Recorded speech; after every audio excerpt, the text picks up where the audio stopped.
Breathe out, kid. You'll go purple. I'm scared, Sarge. Everybody's scared, kid.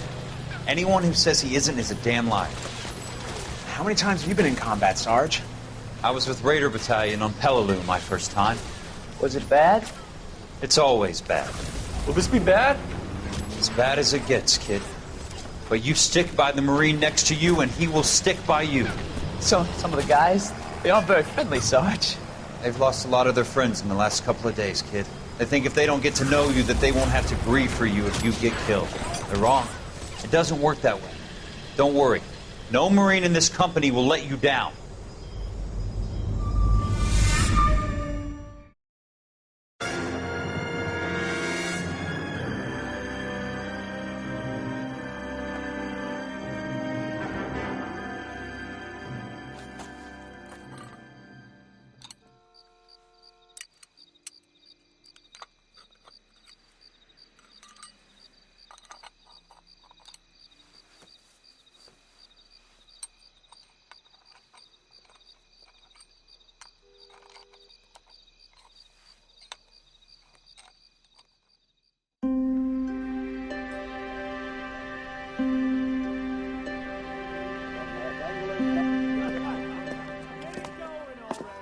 Okay, everyone, keep it down. Cole Phelps joins the arson squad today. How'd you like pork in that German whore, Phelps? Phelps is up before a review board in December. Until then, he works the arson desk. End of story. Phelps. Yes, sir. I don't care what you did or didn't do, Phelps. I hear you're a good case man. But if you fuck up on my detail, I'll have you out of here before your feet touch the ground. Do we have an understanding? Yes, sir. Cap, we don't want a fucking rat like Phelps. Can it, Tilden? Phelps, I'm partnering you with Herschel Biggs. I don't do partners. You know that, Cap. You do now, Biggs. Social basket cases like you two should get along just fine. Biggs will show you the ropes, Phelps. This is arson. There are no ropes. It shouldn't take long, then. Start with these two. House fires. 326 South Kenmore Avenue. Steffen's family was out of town when it happened. Then go to 4414 Rosewood, family by the name of Sawyer. Fire brigade will be on location. Are they suspicious, Captain? That's for you to find out, Detective. Now get out of here. Both of you. Get out! Cole is not a very popular figure here after the events of our last episode. He is now as close to a pariah as they come. But we have a new department, Arson, and a new partner, Herschel Biggs. Maybe Cole can make at least one friend. Heading to the car, we can have Biggs take us to the crime scene. How long have you been working arson? We gonna do the small talk thing now? Talk baseball, exchange addresses? I don't think so. Feeling down, hotshot? Need a buddy? We'll look somewhere else. Okay, never mind. Permanent pariah it is. We arrive at the Steffens house fire at 9:05 a.m. The fire department is already here, and there is nothing left of the house but burning embers. The owners stand outside, distraught.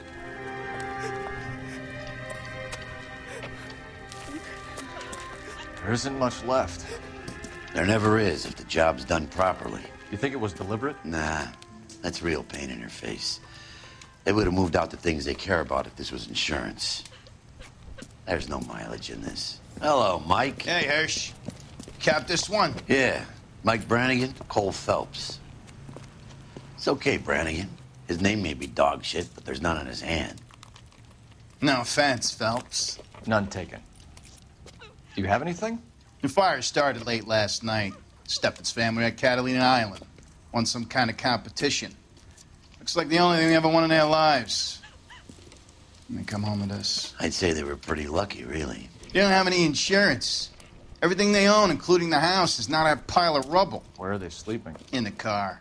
It's lucky the whole block didn't burn down. Word is they're bulldozing this whole neighborhood to build new homes for GIs. That's the man in the house. In the ruins. Terry lady is his wife. We'll take a look around. Come on, Phelps. So they didn't have insurance, Guess we can cross out insurance fraud, but was it really just an accident? Heading over to the couple, we can talk to the husband. Mr. Steffens? Cole Phelps and Herschel Biggs, LAPD. I know it's a difficult time, but could we have a word? Don Steffens. You were out of town. We won a prize. We had a wonderful time. Came home to this. Do you still have the tickets? Sure. It's a formality, but we'll need to speak to the issuing agent. Gulliver's Travel Agency traveling to Catalina Island. Issued September 18th. So the fire happened while they were out of town. What, did they leave the gas on? If so, what ignited the flame? We'll start by asking him about how he entered the travel competition. Can you tell me any more about the prize that you won, Mr. Steffens? Weekend at Catalina Island. My wife got this flyer in the mail from the Suburban Redevelopment Fund. So the contest was put on by the Suburban Redevelopment Fund. First time we've heard of them, and we have no reason to suspect that he's lying here. He's devastated, of course. Devastation which is manifesting as shock.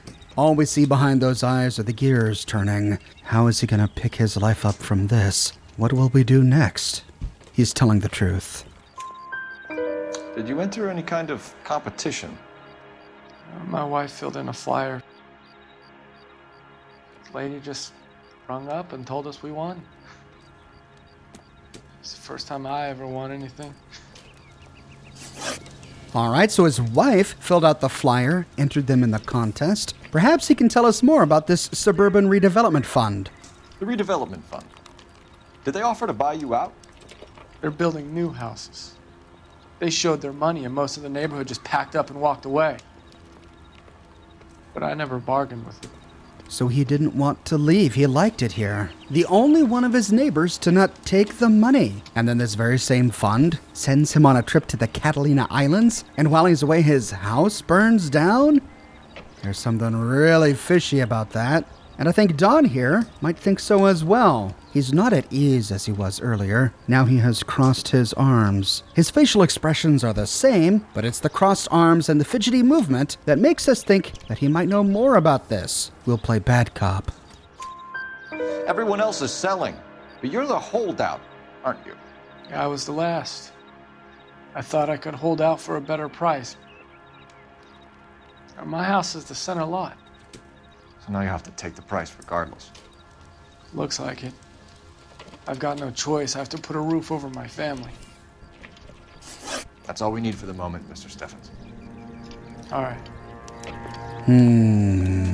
The only one who lucks out in this situation is the Suburban Redevelopment Fund. He was holding out for a better price, but now he'll be lucky to take whatever scraps they give him. While exploring the ruin, we find an Instaheat water heater blown all the way to the opposite side of the yard. It hit the fence and then fell here to the ground. Opening up the lid, Recently serviced. Could be something to go on. recently serviced by the same longtime employee of Instaheat, Matthew Ryan. Once in 45, then in 46, and most recently on September 19th, 1947. Interesting, but this doesn't really give us much to work on. So the same guy services a water heater at the same place 3 years in a row. Stranger things have happened. We need to check up on this Suburban Redevelopment Fund. To do that, we need to find a nearby Gamwell. On our way, we pass the neighbor homes. As Don said, these guys sold and moved on. Each one has a sold sign out front. Sold Elysian Fields. And the next one, sold Elysian Fields. This one appears to already have been torn down and is now under construction. Near to the Gamwell, we see a big billboard. Elysian Fields, building a better California. That's the creep. Walked out on his wife. So these guys were buying up all the properties to tear down the houses and erect new, more expensive suburban homes. When done, we can go to the Gamwell and call in to R&I. Phelps, badge 1247. How can I help, Detective? I need information on the Suburban Redevelopment Fund. Yes, Detective. Just checking. The fund is a semi-government agency established to speed up the building of GI homes. It has private investors as well as a government endowment. Huh. you have an address for them? There is one listed here, corner of Beverly and Mariposa. Thanks for your help. Private investors and a government endowment. Well, they're doing really well. Heading to Herschel's car, we can have him drive us to the second fire, the Sawyer house. Have there been any other house fires? This is Arson. We get an average of 2 a night. Does that answer your question? We arrive at the Sawyer house at 9:28 a.m.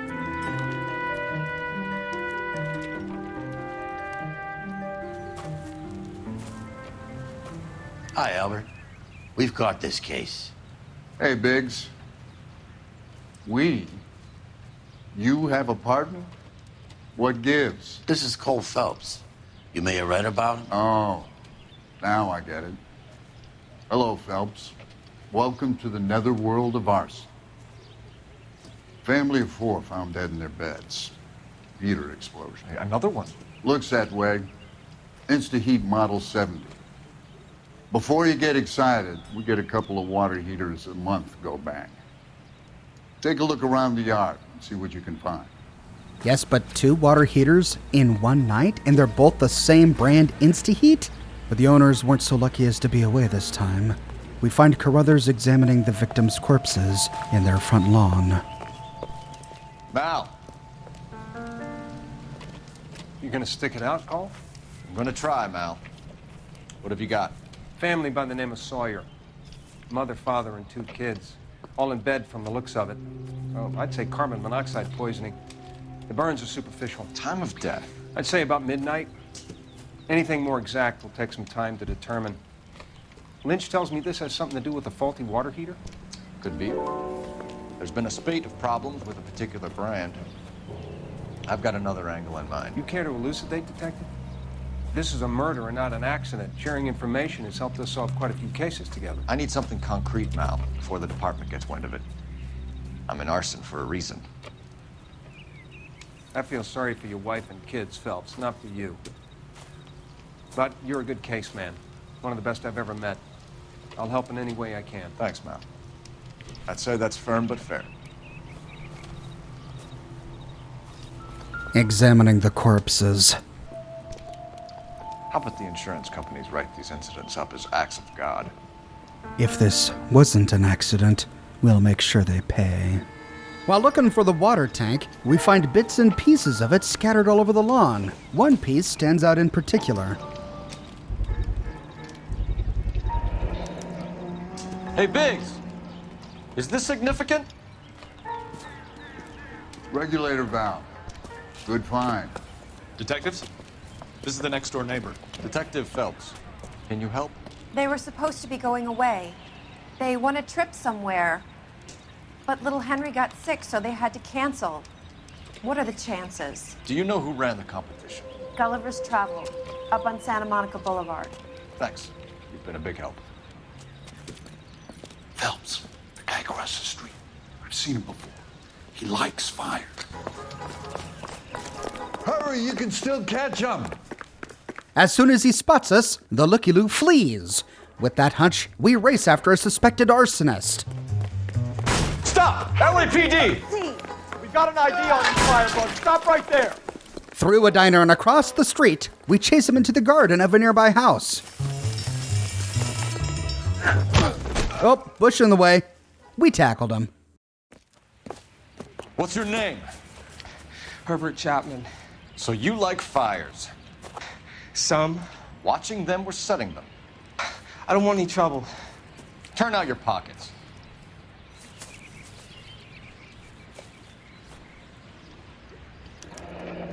You're a naughty boy, aren't you, Herbert? I keep myself to myself. One cigarette and a book of matches. It seems to have impressed our fire chief here. Cigarette in a matchbox gives you a 5 or 6 minute delay. You want more time, you use a mosquito coil. Don't you, Herbert? You like this fire, Herbert? Hell no. I heard it over the fire radio. Sounded sweet. When you finish following your leads, come and see me at the fire station. I have a theory about this. Will do, Lynch. Take this guy in. We might want him for questioning later. You got it, Detective. Why have you got such a hard-on for this case? If it is murder, it's almost impossible to prove. Fire doesn't leave much evidence. There's no percentage in this. I think it's more than one case. They're house fires, Cole. Accidents, heater fires, gas explosions. There's got to be a reason. The reason is you want to be a star again. Forget it. Give it up. You'll feel better. There's something to this. I know it. What are you talking about? Arson is insurance. It's always been insurance. We still investigate the cases, Biggs. The people in this house are dead. Go soak your head, Phelps.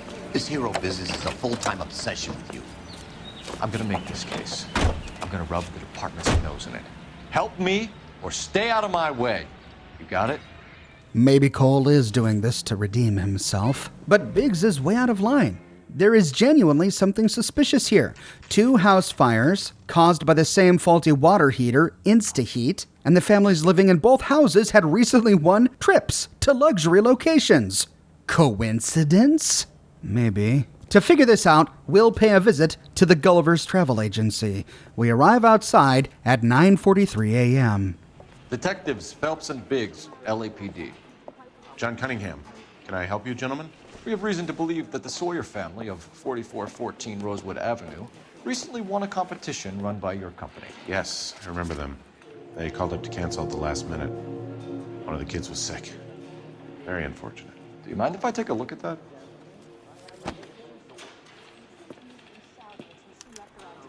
So many people going to Catalina Island. What, was the entire city vacationing on the same island? We see the Sawyer family they canceled. The Sawyer family, Rosewood Avenue. But looking up, we see the Steffens family. Here they are, Steffens. So the Gulliver's Travel Agency was managing the travel arrangements of both families. Let's see if the Suburban Redevelopment Fund also had a role in the Sawyer trip. Tell us about the Suburban Redevelopment Fund. There's not much to tell. They run a promotion. Our promotions mailing list covers half of L.A. Well, that would explain why nearly half of L.A. is going to Catalina Island. Examining his body posture, he does not look uncomfortable. He sits up straight in his chair, arms resting comfortably on the table, and he's making eye contact with Cole. If I needed a mannequin for the store window, I'd buy one. How about running along now? Oh, okay. An impatient, snarky little guy, but at the moment we don't have any reason to suspect that he's lying. So they are not a government agency? I don't believe so. Government organizations don't usually get involved in promotions. Well, we already know that this agency was funded partially by the government, but perhaps the private investors have greater sway. Now let's find out more about this promotion. I'm told the tickets were a prize. Yes, they were. You do a lot of these prizes? Look, there are hundreds of these promotions running at any one time. If you're the lucky guy, you get your name pulled out of a hat. And that's it? Oh, okay. That answer was awkward. He does hundreds of promotions, but only this one is making him so uncomfortable. Why is that? And it's not just his answer. Even though his stance is still pretty relaxed, his facial expressions are now suspicious. He can't make eye contact with Cole, and it looks like he's thinking. Thinking of what?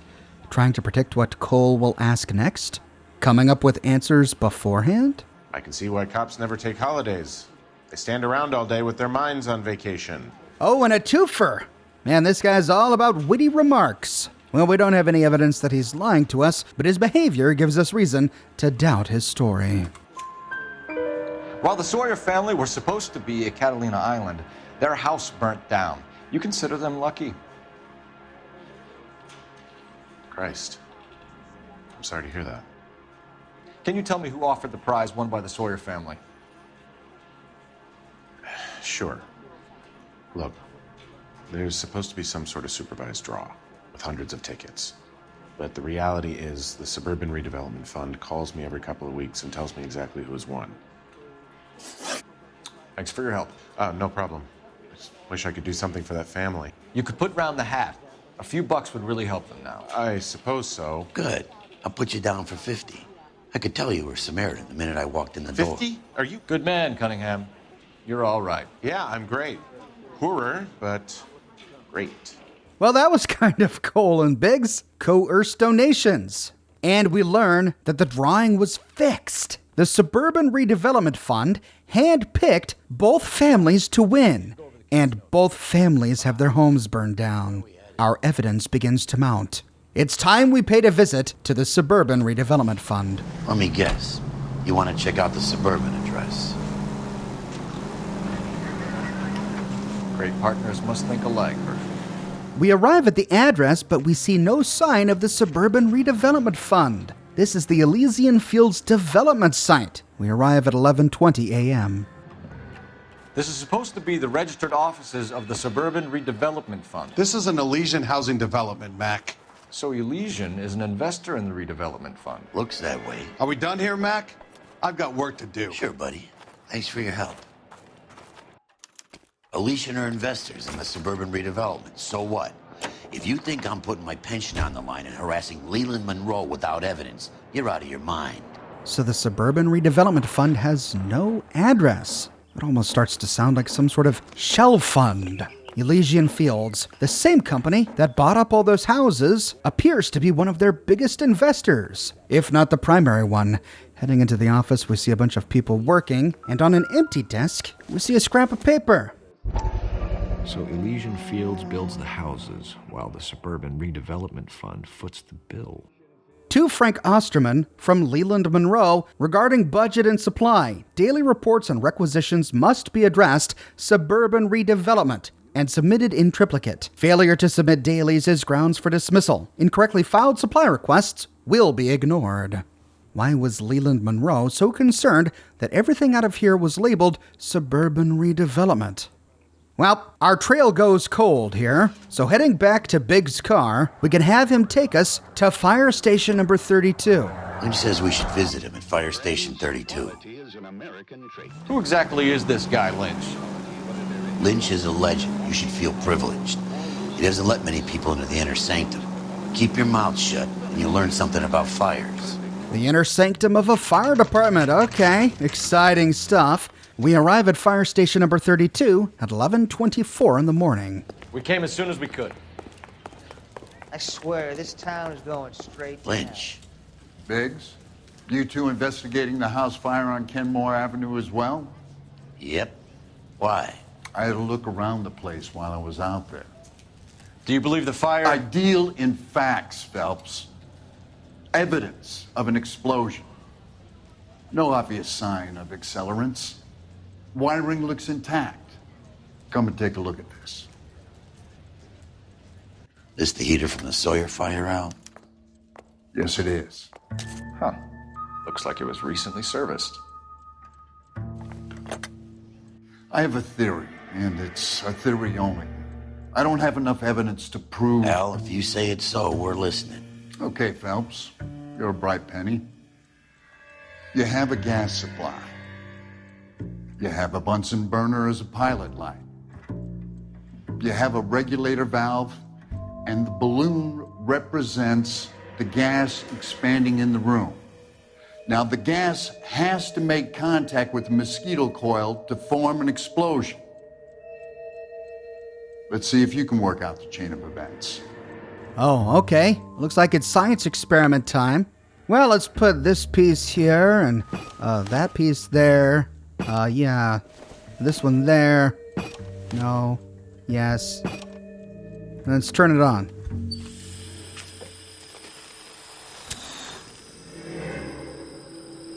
Nothing.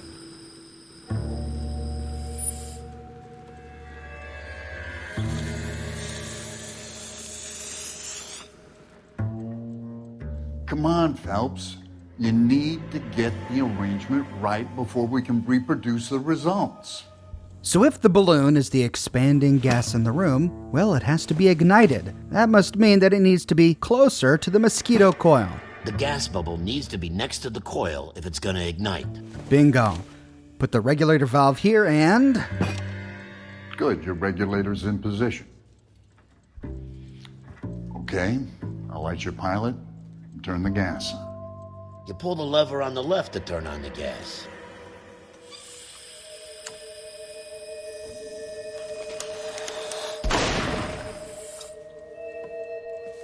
Whew. So that's how it's being done.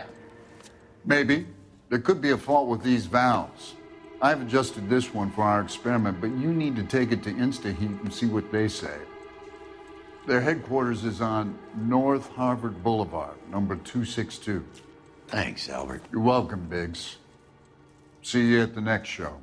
So in order for this catastrophe to work, the regulator valve has to be malfunctioning. But this seems like a huge flaw in the design if it's that easy to cause a house to explode. Maybe InstaHeat itself can shed some light on this. Heading back to Biggs' car, we can have him take us to the InstaHeat factory.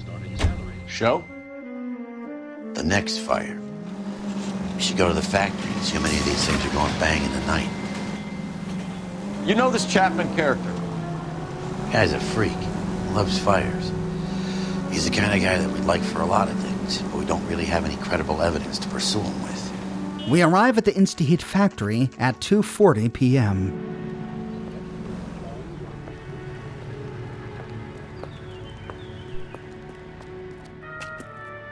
Heading through the door, we can check in with reception. LAPD detectives, ma'am. We need to speak to someone in charge. I see. Well, duty manager for today is Mr. Rasick. You should find him in his office. All right, opening the door to the left, we see a bunch of people at work, but this doesn't appear to be his office, so heading back to reception, we can move towards the end of the room. As we do, we pass an InstaHeat billboard. New and improved model. They'll be selling these like hotcakes. How exactly did they improve it? And why did the previous versions need to be improved? Moving on to the manager. Detective Phelps and Biggs, Arson.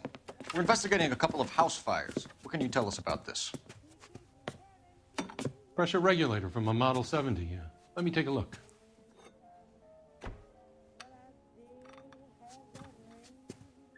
We have a problem. This has been tampered with. What? You see this diaphragm? It forms a seal across the saddle here. Gas flows across from here to here.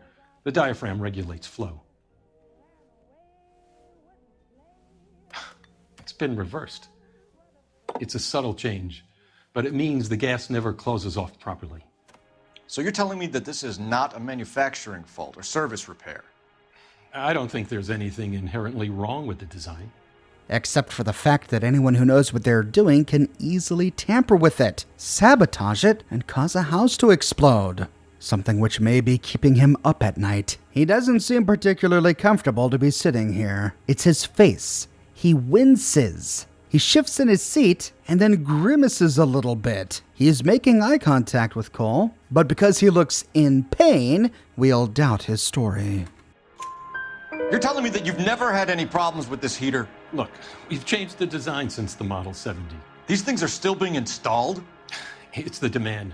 None of us could keep up with the amount of housing going up. At the budget end, we're still using some of the old stock. We are installing 100 heaters a week. They're not all faulty. They're not all safe either. So that's why they have a new version. They discovered how easy it was for these to be sabotaged, or for them to be simply installed incorrectly, and they made some changes. But demand is so high that they're still installing the faulty ones. Exactly how many are prone to this kind of failure? Are these diaphragms prone to failure? They tend to go after a while. The rubber lasts quite a few years and then it perishes. So the guys' names that I've been seeing doing the repairs on the heaters, they're fully licensed and accredited. Sure, of course they are. Well, that explains why the water heaters had to be serviced so frequently. They had to replace the rubber seal. Now, we don't have any evidence here that he is lying. Evidence that any of his workers are not fully licensed. So instead, we need to think of option 3 as accuse. We have a hunch that his workers are not all licensed, and unlicensed workers may be more prone to making mistakes. Asking about his workers has made him even more uncomfortable. Now, instead of looking like he's in pain, he looks worried. His eyes are darting all over the place. He frowns, thinks of something, and then eyes Cole again, hoping Cole didn't notice. We don't think he's lying, but we will accuse him. I think you're lying, Rasick. I think some of your men aren't fully licensed. You're desperate to cover your sales. And how are you going to prove that, Detective? Name me one of my guys who would have overlooked a fault like this. Well, we've got 2 water heaters, both of which blew. We can point to either of the servicemen who worked on them, Matthew Ryan or Reginald Varley, to prove that his workers might not be as thorough as he claims. What about Reginald Varley? You know about Varley. He's on the run for a divorce interstate. It's not so bad. You in the habit of hiring criminals, Rasic? I need guys, Detective. This boom is a once-in-a-lifetime opportunity. I want you to get me a copy of the list of your installers. Okay, I'll get it for you.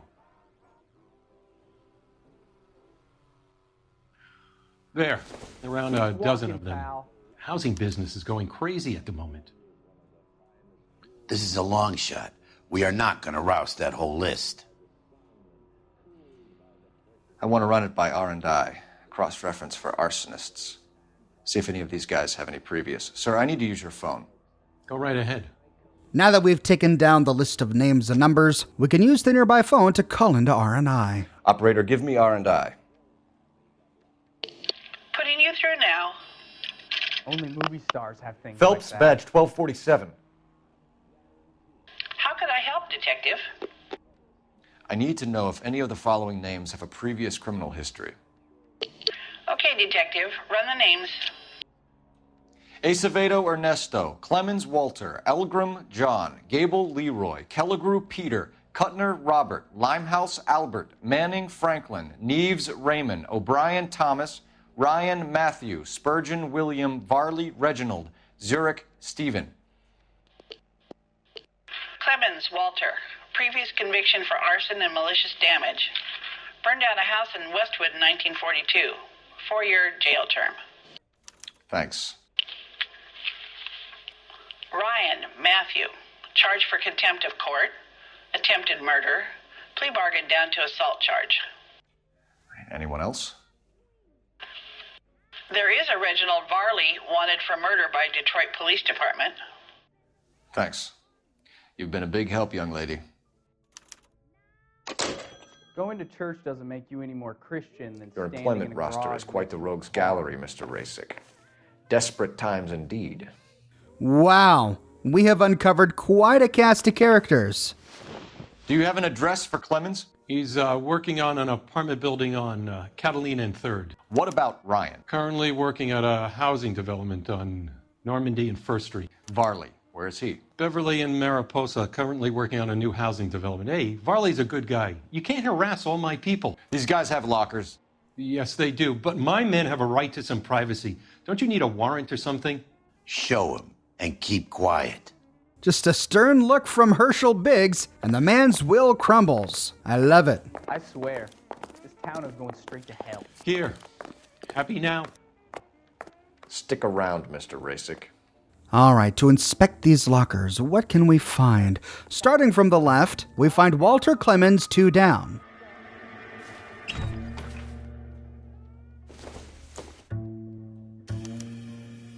Clemons is a fellow traveler.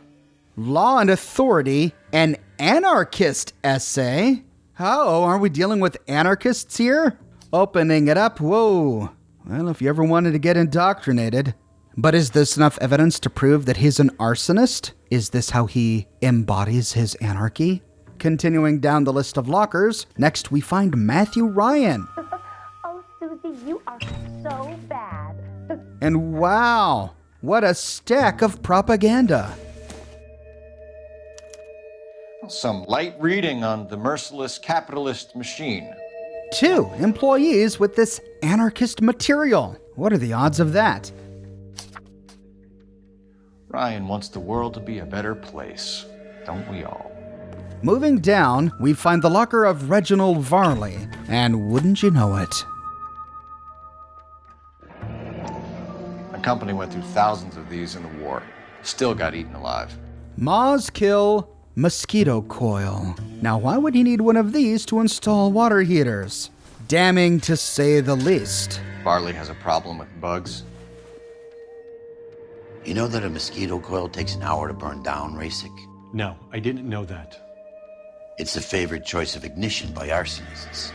Gives them time to get away. You're crazy. He probably lives near the canals in Venice. Mind if I leave you to it? I got work waiting. Well, that still doesn't explain why he would take a mosquito coil to work. 3 birds. Clemons, Ryan, Varley. Where to, Phelps? Stepping outside, we'll head to the car to choose a suspect.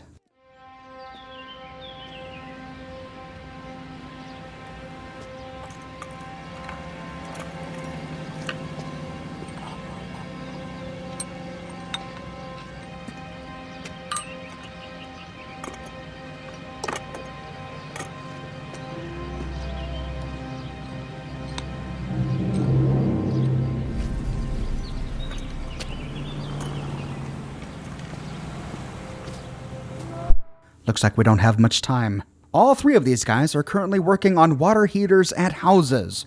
We need to track them down fast. We'll start by tracking down Walter Clemons. Remember, Walter Clemons was the guy whom R&I told us spent 4 years in jail for arson. We arrive at his work site at 6:30 p.m. We find him hard at work. Biggs, LAPD. We want some answers, and we want them quick. Okay. What's this all about? Just tell me what you want. Let's see how well he knows his other fellow employees. You know Reginald Varley? No? Can't say I do. That's pretty doubtful considering they work together, and he's wearing a smarmy, smug face. The kind of face you just want to punch. We don't have proof that he knows Varley, but we'll doubt that he's telling us the whole story. Detroit PD is after Reginald Varley for murder. You want us to run you in for aiding and abetting, Clemons? Whoa. All I know about Varley is he gets kickbacks from some developer. He does their work first. Spreads it around if he can. So, Varley's getting kickbacks from a developer. Could it be called Elysian Fields, perhaps? Next, we'll ask Walter here about his employment history at InstaHeat. You were licensed and worked for InstaHeat? I contract for them. So what? Contract is not the same as being licensed, which is what we asked, and we've knocked down that arrogance. Suddenly, he's very concerned. He put his hands behind his back, and he looks just really confused, as if he can't fathom why we would be here talking with him. We know after talking with R&I that this is the guy who has a previous conviction of arson. Strange that InstaHeat would hire such a fellow to work on water heaters in houses, which leads us to believe that he hasn't been completely forthright with his employer. Everything that we know combined with his odd behavior here leads us to doubt his story. InstaHeat hires arsonists, does it? I've worked as a fitter all my life. Put everything I had into that house. And my fucking mud shark of a wife gets awarded it in settlement. She's blowing spics 2 at a time while I'm at work. And she gets the house. Yeah, I burnt it all right. Set fire to that fucker and watched it burn to the ground. I did my time and I'd do it again. Sorry about the rouse, Clemons. You did the right thing. Whoa! Well, Herschel certainly has sympathy with Clemons here. All Clemons had to do was mention his wife, and man, Herschel was like, yeah, I can sympathize. Okay. So he had a reason for burning down that one house. Does that mean that he has an insatiable desire to burn down others? I don't know. He doesn't strike me as a serial arsonist. His arson was a one-time thing for a very specific reason. Well, if he's not our man, maybe he can tell us about his other co-worker, Matthew Ryan. Do you know Matthew Ryan? No. Don't know the name. And again, he denies it, but man, that wasn't very convincing. He answered the question while looking down and scratching his neck. And now he can't even close his mouth. Look at this guy. Eyebrow up, looking to the left and right. There's something at the tip of his tongue. He wants to say something, but he just can't find the words. But we have evidence that he's lying here. You and Ryan are fifth columnists. And how do you figure that, wise guy? What proof do you have? Been following me to meetings? The proof we have is the anarchist pamphlet we found in his locker. We found a pamphlet in your locker, Clemons. We can add your name to the register. HUAC might want to interview you. That shit was from Ryan. He's always pushing that shit on people. Drives me nuts. He's got it in for the company. All right, Clemons. You're off the hook for the moment. Can I get back to work now? Let's get out of here, Phelps. He ain't our guy. So it's not Walter Clemons. It's got to be either Reginald Varley or Matthew Ryan. Matthew Ryan has it in for the company, spreading this anarchist propaganda to all the other employees. But Varley's wanted for murder. Let's check in with him next. Varley's on the run. He might be packing heat.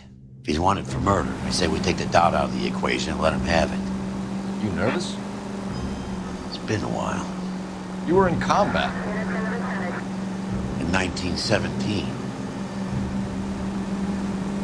You know, I never fired my weapon in the line of duty. That's nothing to be ashamed of. I hope your piece is still serviceable, Herschel. I may be old and out of practice, but I'm still a Marine, Phelps. It would be better for our case if we could bring him in, Herschel. Well, Herschel wanted to go in guns blazing. Glad Cole was able to talk him down. We arrive at Varley's work site at 7:30 p.m. LAPD, Varley! Stop or I'll shoot! And he makes a run for it. Cole races after with his pistol drawn. We could fire a warning shot to stop him or follow him through the construction site. Come on, Varley. You can't keep running forever. He takes us through the back gardens of these houses under construction, through the frame of one being built, across a bridge, in front of a bulldozer. You run all the way from Michigan, Reginald? Until we tackle him next to a road.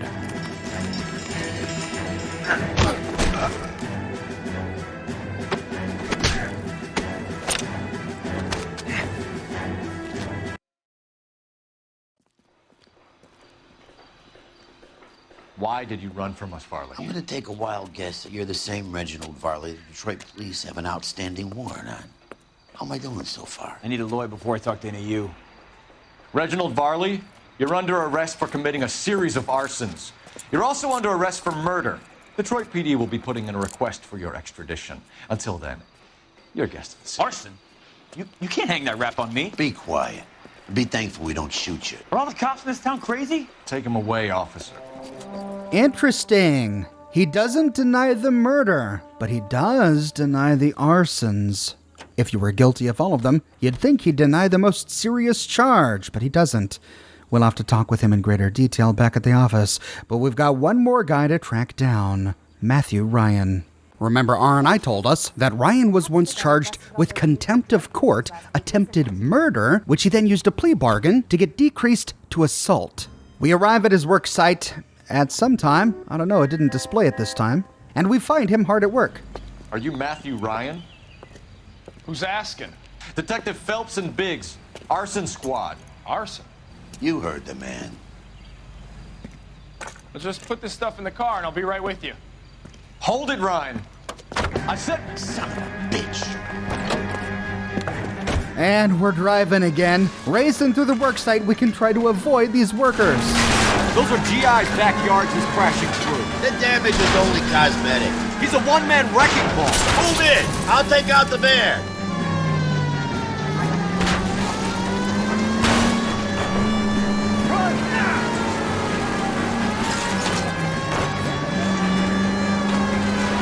He's going to kill those men. They'll get out of the way. Only if they hear him coming. Close in, Phelps. We need to take Ryan down before he hurts somebody. It's no good. We need to get closer.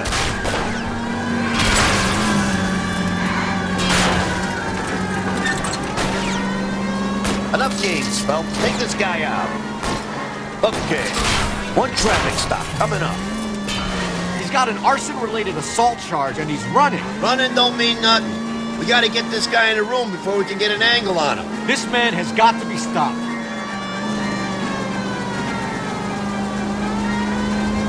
Smash the son of a bitch's rear wheels. Oh, and our car is broken. Jesus, what is he doing? The tramp! Go! But he crashes on the opposite side of the road. Our car is shot, but we can jump out and race across the street. Put your hands where I can see them. Why did you run, Ryan? I was scared. You got a reason to be scared, Ryan? Matthew Ryan, I'm arresting you on suspicion of committing a series of arsons.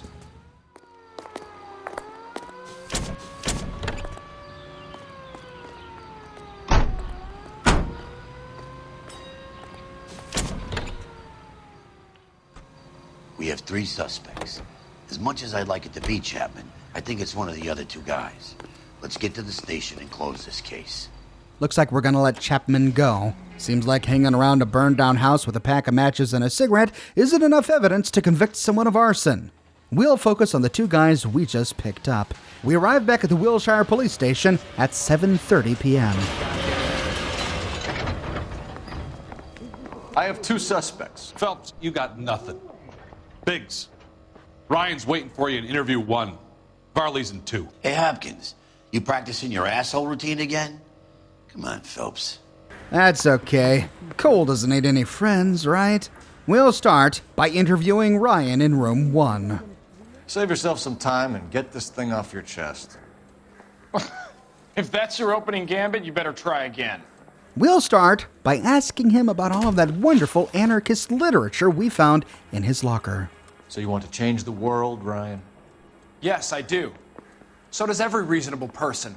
And you're doing your part? Yes, I am. Does that include sabotaging water heaters to destroy a company? I have no idea what you're talking about. Now this is confusing. We know he's an anarchist, and we know that he proselytizes his anarchy. We found the stacks of pamphlets in his locker, and we know that he passed them out to Walter Clemons. But would he also burn down houses and kill people just to destroy a company? All in the name of anarchy? Well, we don't have evidence for this, but we can accuse him of it anyway. We'll judge based on his behavior. He doesn't look terribly suspicious, but he's not entirely comfortable either. His body looks relaxed, but every now and then he gulps. He's maintaining eye contact with Cole, but it's that gulping. It makes him look nervous, and he moves his mouth around a lot. You think you can sweat me like this? Keep dreaming, copper. He has no respect for the police. To continue, we'll accuse him. This is industrial sabotage, Ryan. It's all part of your campaign. You're delusional, detective. What campaign?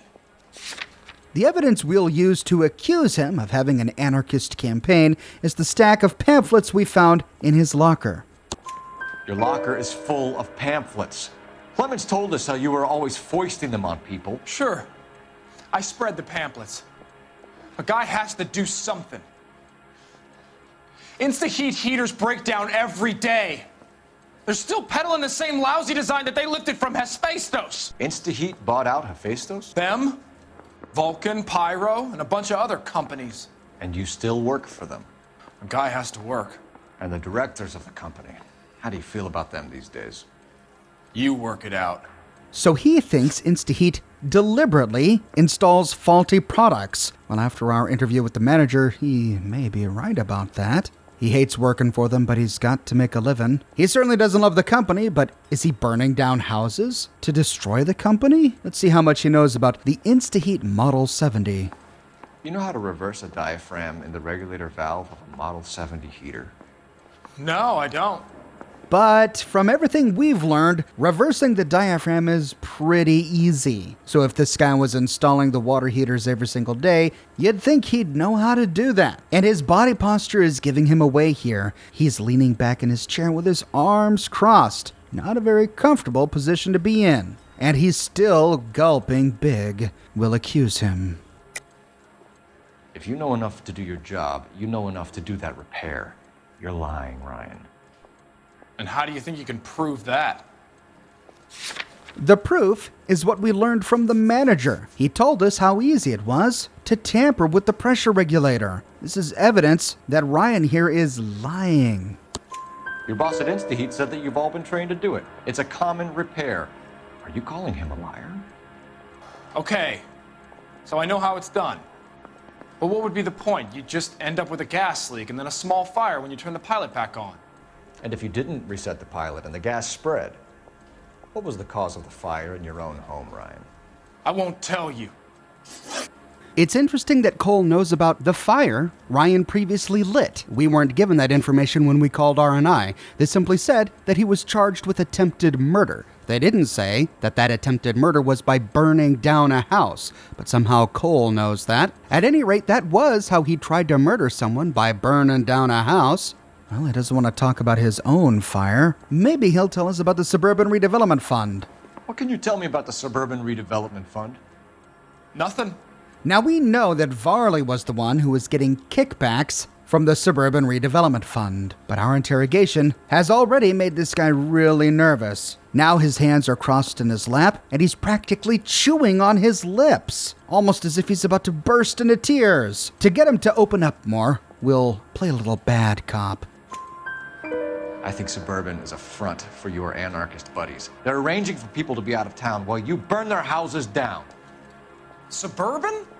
What's that got to do with me? That's Varley's bilk. He's the one with the cozy agreement with those fascists. And he raises a point. A fifth columnist, an anarchist, an idealist probably wouldn't be working with Suburban for the money. And it's unlikely that the development fund is an anarchist front. That's straight up conspiracy theory garbage. Finally, we'll ask him about his attempted murder charge. You have a history of violence. I have no such thing. But we know from R&I that he does. He was charged with attempted murder, so we'll accuse him of lying. You're lying, Ryan. And how exactly are you going to prove that? By pointing to Ryan's criminal record. You were charged with attempted murder, Ryan. It was a court case. No criminal liability was the verdict.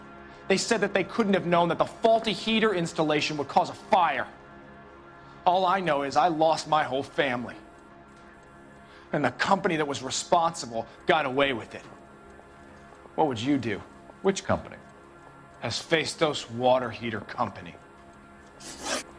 At last we begin to understand. He once worked for the Hephaestus Water Heater Company. He installed the Hephaestus water heater at his family's home. But a fault in the design caused his family's home to burn down, and he was charged with their murder, instead of the company being held liable for the faulty design. And since then, he's devoted his life to making sure companies like that don't get away with it. When InstaHeat bought Hephaestus, he began to work for InstaHeat, trying to take the company down from the inside, not necessarily by burning down houses. That's already happened to him. He's unlikely to inflict that kind of damage on another person, but by spreading his fifth column propaganda. I see the picture of a troubled young man, but I don't think he's an arsonist. That's it for the moment, Ryan. So I can go? Sure.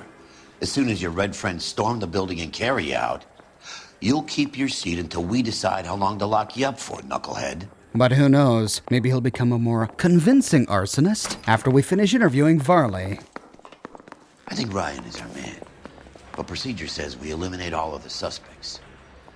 Let's speak to Varley. Herschel seems to be sold. Me, not so much. Heading on over to interview room 2, we can talk with the man wanted for murder, Reginald Varley. We have Matthew Ryan in custody, Varley. I think all we need to do is ask him about this, and he'll rat you out. Fuck Ryan, that pinko bastard.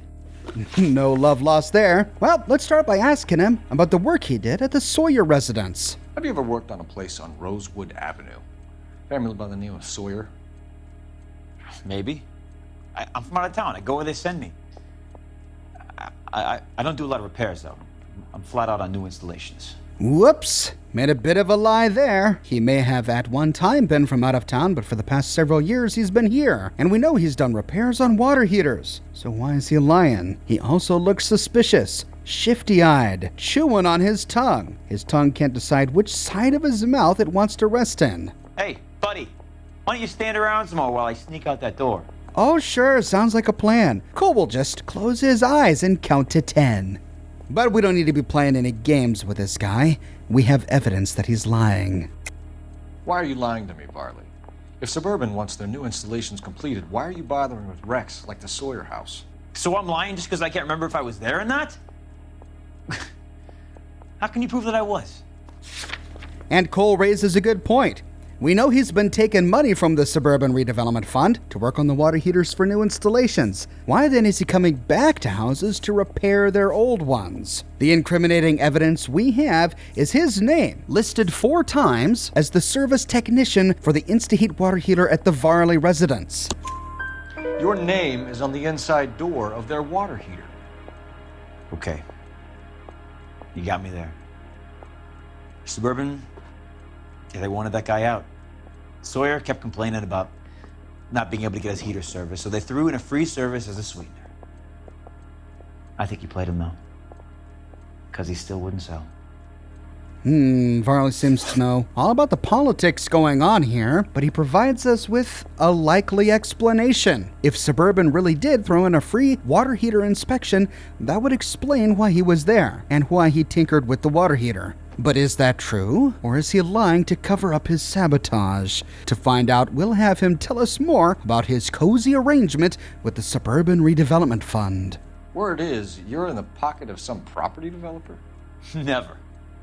I got principles. Even Cole smiled at that one. This guy's saying that he's got principles? Oh, sure. And he's sitting here smug as you like, chewing on his tongue as if it's a stick of bubblegum. But we don't have to depend upon his smug face for this one. We have evidence that he's lying. How did Suburban put the squeeze on you? Did they find out about your record? There's no way you can link me to Suburban. You're wasting your time.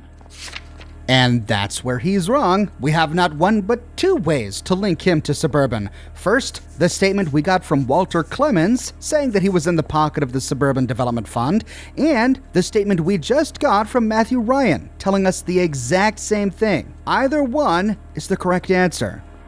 Ryan says you offered to cut him in on the kickbacks they were offering. He'll testify in court. Suburban, they got real time pressure on getting some of the big developments finished. There's some big date that they can't afford to miss. So yeah, I took their money. But so did a lot of guys, all right? Carpenters, electricians, plumbers. It's no big conspiracy.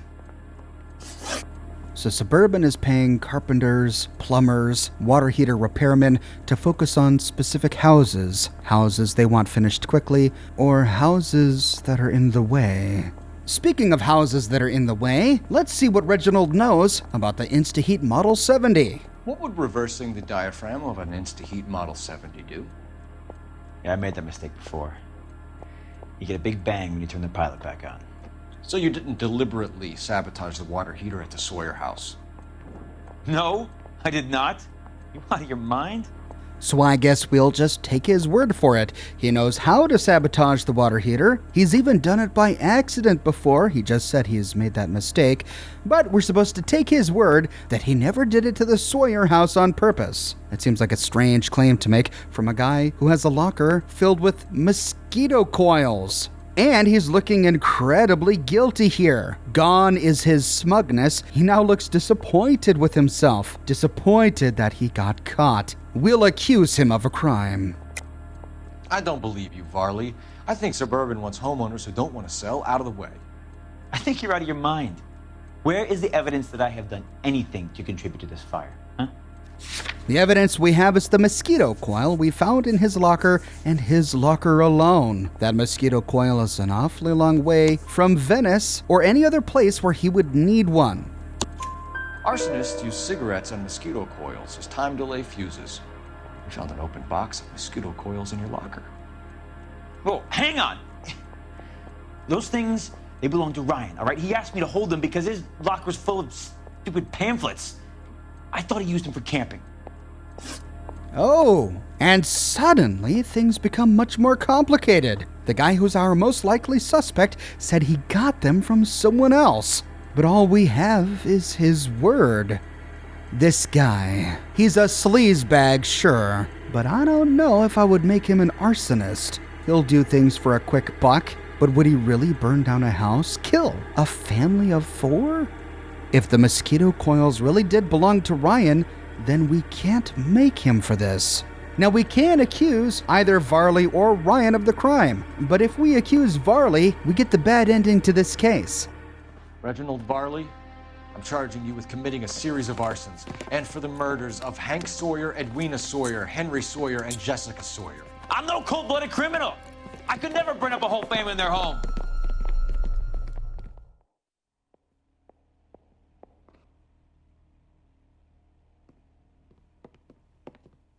How is it? No, just keep your mouth shut and listen to me for a second.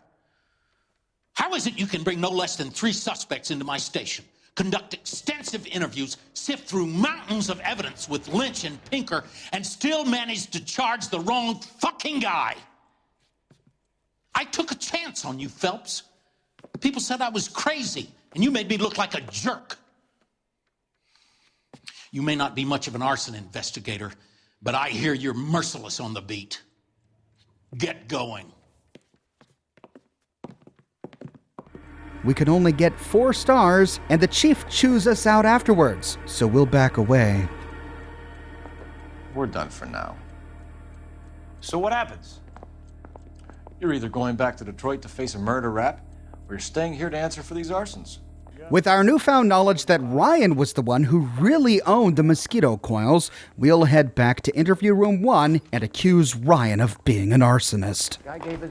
Matthew Ryan, I'm charging you with committing a series of arsons and for the murders of Hank Sawyer, Edwina Sawyer, Henry Sawyer, and Jessica Sawyer. You're putting an innocent man away here.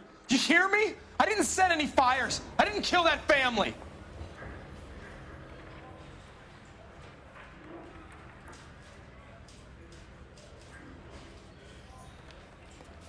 Phelps, what you did to your wife and kids was un-American. My wife threw me out. Did I ask for your opinion? You're here to listen to mine. What I was going to say, before I was interrupted, was you did a good job on the Stephen Sawyer case. We don't often get results in arson, so well done. What about me? Do I get a little stamp on my hand or a lollipop or something? What you get is another case. A bad one, unfortunately. And with that, we solve the case, or do we? I'm getting a bit of deja vu. This case feels an awful lot like those Black Dahlia killer cases from the homicide desk, where we would have a number of possible suspects and evidence pointing to the one whom we think is the guilty individual, but nothing really conclusive. I mean, yeah, Ryan had a bunch of anarchist pamphlets, and sure, he had a mosquito coil, but that's not really a smoking gun. We couldn't get him to confess. He still protests his innocence as we drag him away. Now, something tells me that there's more to this, and that it's wrapped up in the Suburban Development Fund. From this case, we've learned that they really wanted to get some of these houses out of the way, so they could buy up all the property to build their new development. But doing so by burning down the houses of the owners who refused to sell, and using employees of the Instaheat company to do so, seems a bit convoluted, overly complicated. We'll have to keep our eyes open for more information that can solve this mystery in our next case. If you don't want to miss it, be sure to subscribe and to click that bell notification button. If you have and you feel like you're still not getting notifications, consider following me on Twitter at Oxhorn. I update Twitter manually with every new piece of content that I publish. I have a shirt shop with completely unique designs you can't find anywhere else. My designs come on shirts in a variety of men's, women's, and children's sizes, and in a wide array of colors. They come on other products as well, like smartphone cases, pillows, posters, mugs, stickers, prints, etc. So if interested, you can find a link to my shop in the description below, or you can click here. If you like what I do and you want to support me in a more personal way, consider becoming a patron on Patreon or a member here on YouTube. But more than anything, I'm just so glad you're here watching this video with me today. Thank you so much for watching, and I'll see you soon with more brand new videos. Jesus Christ. Notify the coroner's office. It's not often you get them this easy. The driver left his car behind and hoofed it. Any witnesses? None of them saw the crash, but by the blood, I'd say the driver can't be too far. Did anyone see where the driver went? I saw a guy run up that alley.